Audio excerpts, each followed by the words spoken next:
Today we're going to be looking at UPSC Science and Technology Diseases. This is lesson 1, an introductory.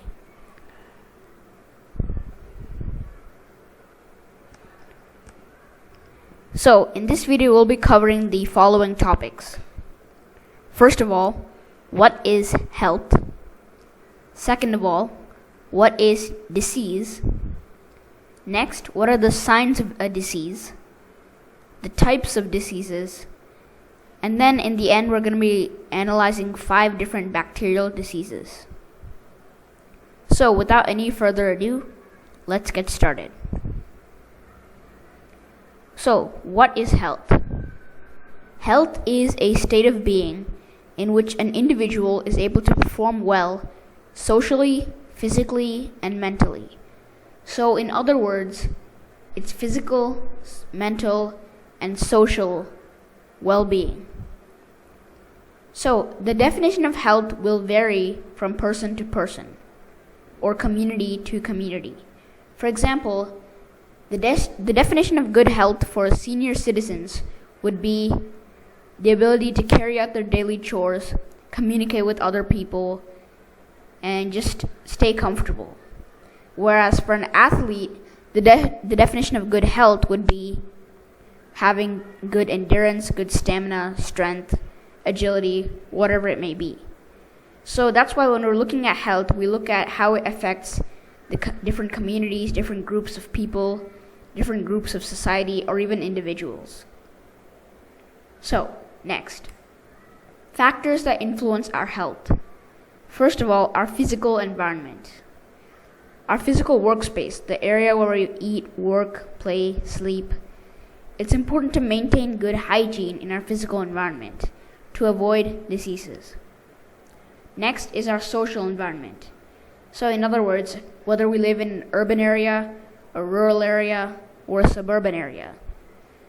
If we look at India, we can see that rural areas are more prone to diseases due to the lack of sanitation facilities and the lack of water treatment plants and just lack of clean food and water. So obviously the physical environment and the social environment are interrelated to each other. We can determine that rural areas are much less cleaner as opposed to urban areas, which leads to a cleaner physical environment in urban areas. Next is employment.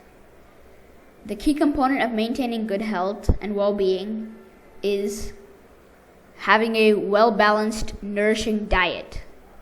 In other words, you have to have a diverse food, you have to consume diverse, clean food groups every day. So all of your amino acids, all of your vitamins, carbohydrates, dairy, fats, lipids, etc. And so the only way to purchase food is through money, which is why employment is an absolute necessity.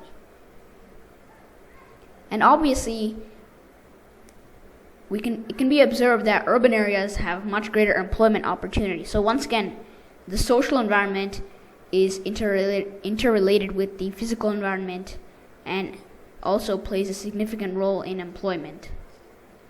And lastly, peace and solidarity. This primarily influences our mental health. Racism and discrimination could lead to depression or other ill effects on mental health, which is why it's important to live harmoniously, peacefully, and unified together. Next, now we're going to be looking at what a disease is, so the main concept. If we break this word down, dis means disturbed, and we have ease. So disease literally means disturbed ease. But in the medical dictionary, we can see that a disease is a failure of one or more functions of the body, which in turn creates discomfort for the individual.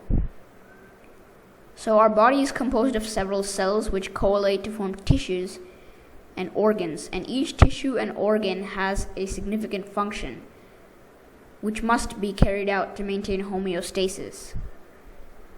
And even if the slightest function fails, this would cause a disease and create discomfort in the body. So how do we know that we're afflicted with the disease? Are there any signs, Yes, disease is displayed through symptoms, and symptoms are essentially indicators that something is wrong. So fever, sore throat, runny nose, watery eyes, stomach ache, body aches, these are all signs that something is wrong with our body. And when we're experiencing these symptoms, we tend to visit a doctor and actually pinpoint the cause of these symptoms, which is usually some sort of disease. So if we break down diseases and classify them on the basis of their signs, we have symptomatic diseases and asymptomatic diseases. And as the name suggests, symptomatic diseases are displayed through symptoms, whereas asymptomatic diseases, they show no symptoms whatsoever. So when we're dealing with infectious diseases or pandemics, asymptomatic individuals are much more dangerous because they could be spreading it to several other people without even knowing that they are. So symptoms are signs or indicators that something is wrong. Next. So diseases is a quite broad word, and it can be classified into various different types based on different parameters. So right now we're going to be looking at the types of diseases based on the time period that they last. So we have acute diseases and chronic diseases.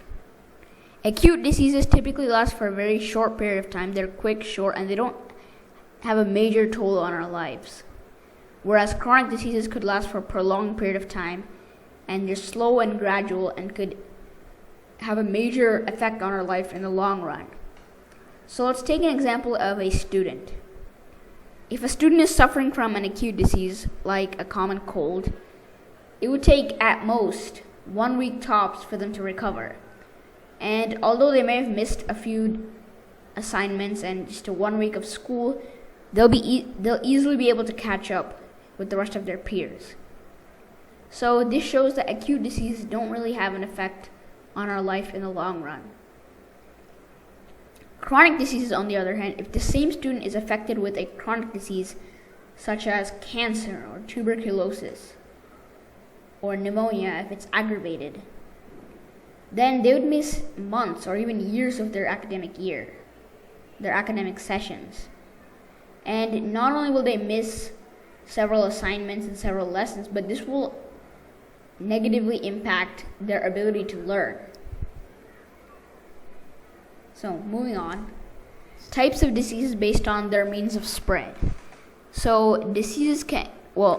infectious diseases that actually spread from person to person can either spread through the water, the air, or some sort of discharge or vector or in some sort of animal like houseflies or mosquitoes. So, each one of these infectious diseases, based on the way it spreads, there's a specific cure or prevention method. So for waterborne diseases, to prevent any waterborne disease, improvement of sanitation facilities and water treatment plants is an absolute necessity. Whereas for airborne diseases, avoiding overpopulation in small areas and just increasing our ventilation, moving things outdoors, and most importantly, using hand sanitizers, hand washes, and wearing a mask would be great prevention techniques. And finally, to avoid vector-borne diseases, to prevent vector-borne diseases, it somewhat goes along with airborne diseases, avoiding overpopulation and concentration of people into small areas.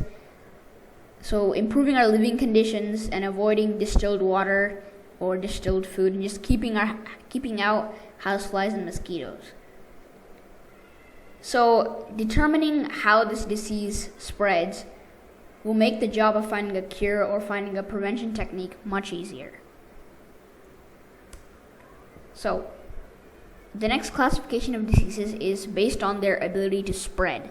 So we have communicable diseases and non-communicable diseases.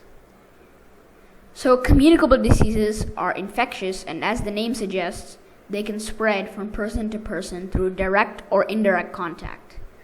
Whereas non-communicable diseases, on the other hand, are non-infectious and they cannot spread through any contact whatsoever, and they only affect the afflicted individual.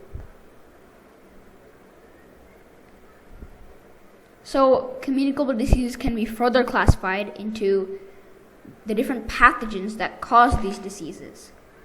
So we have bacterial diseases, viral diseases, protozoan diseases, and helminthic diseases. And these four, what you're looking at here, are pathogens, which are the causative agents of these communicable diseases, and they are what cause the spread of this disease. So bacteria from an infected person can enter the body of a non-infected person and cause this disease. Or a virus, or a protozoa, or a helminthic, which is ideally a worm. So roundworms, tapeworms, etc. So each of these different groups of microbes or pathogens are entitled to certain features. So for bacterial diseases, all bacteria have the ability to form a cell wall once they enter the body. So that's why we consume antibiotics, to prevent this life process of creating a cell wall, and eventually the bacteria will die or leave the body. So determining what kind of pathogen causes a specific disease is very crucial when it comes to finding a cure. And viral diseases, on the other hand, they have very few life processes or attributes on their own, and they're usually feasting on the life processes of the human cells, which makes it harder to find a cure, which is why we're always suffering from viruses rather than bacterial diseases. And also, all bacterial diseases, or all viruses, or all protozoans, or all helminthic diseases have similar properties. So you'll be noticing that the way that these diseases move, the way that they spread, the way that they affect the body are very similar. And the antibiotics that we use for these diseases are also the same for the most part. So now we're going to be looking at 5 different bacterial diseases and analyzing them in an in-depth level. So number 1, cholera. To get a better understanding of each of these diseases, I've created a table that has the same parameters throughout: the type of disease, the means of spread, so how does this disease spread, the symptoms, treatment, any drugs or antibiotics, and the inducing or causative bacteria. So bacterial disease number 1, cholera. Cholera is an acute disease, meaning that it only lasts for a short period of time, and it's a waterborne disease. So it spreads through the water. The means of spread. As I mentioned, it could be waterborne, so through the fecal oral matter of the infected person, or there's also a discharge or vector, houseflies. Symptoms: fluid loss, dehydration, nausea, diarrhea, etc. And treatment: improving our health education, so campaigning throughout the public to maintain good hygiene and improving their health standards. Improving the sanitation facilities and the water treatment plants. So for all waterborne diseases, the general treatment is similar in one way or the other. So antibiotics are tetracycline and chloramphenicol. The inducing or causing bacteria is Vibrio cholera. Pneumonia is an acute disease, but it could be chronic if it's aggravated to a certain extent. And this disease is airborne. So it spreads through the airborne droplets expelled by an infected person when they're coughing or sneezing, but it could also spread through blood-to-blood contact. The symptoms are rapid shallow breathing, chest pain, fever, and cough. Treatment would be the usage of antibiotics, and the suggested antibiotics to be used are penicillin, streptomycin, and ampicillin. The bacteria that causes this disease is Streptococcus pneumonia, or H. influenzae. Number 3, typhoid. Typhoid is an acute enteric disease, meaning that it can enter through the mouth and it sits in our intestine. It's a waterborne disease, similar to cholera, and just like cholera, it spreads through the fecal oral route from an infected person or consumption of contaminated food and water. The symptoms are high fever, improper stool, and body ache. Treatment is also usage of antibiotics. The antibiotics are ciprofloxacin and azithromycin. And the inducing causing bacteria is Salmonella typhi. So typhoid is usually caused when we consume contaminated food or water with Salmonella, which is actually from fecal matter. Next, number 4, leprosy. Leprosy is usually a chronic disease, but it's not the most serious disease if we put it in comparison with the other diseases that we've talked about today. And it could be airborne in some rare cases, but not usually. It spreads through long-term contact with the afflicted individual. So it's very long-term contact, so you don't just touch someone infected with leprosy and expect to be infected as well. So if you're meeting that person every day, in close contact with the person for at least a couple months or even years, then there's chances that you might be infected. It could also be airborne if the infected person expels droplets, but this is very rare.